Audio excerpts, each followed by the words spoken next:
Halo kawanku semua, ini ceritanya masuk dari gerbang tol Sragen Timur kawan. Ini ceritanya mau jemput bos Ipen ini kawan.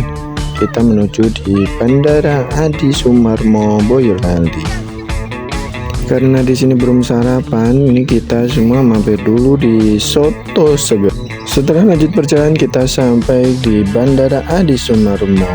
Setelah turun dari mobil, ini anak-anak menyiapkan buket bunga untuk menyambut papanya pulang dari haji.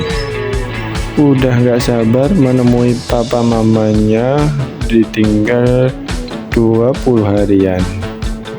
Mereka sangat semangat loh, karena sudah kangen sekali. Di sini aku dan Dek Atar menuju ke tempat kedatangannya.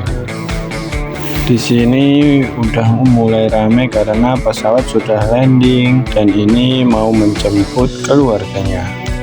Hore, Bos Ipen dan Mama Lilis sudah datang.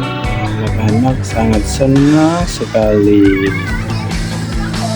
Oke, terima kasih telah mengikuti aktivitasku hari ini. Jangan lupa subscribe, like, komen.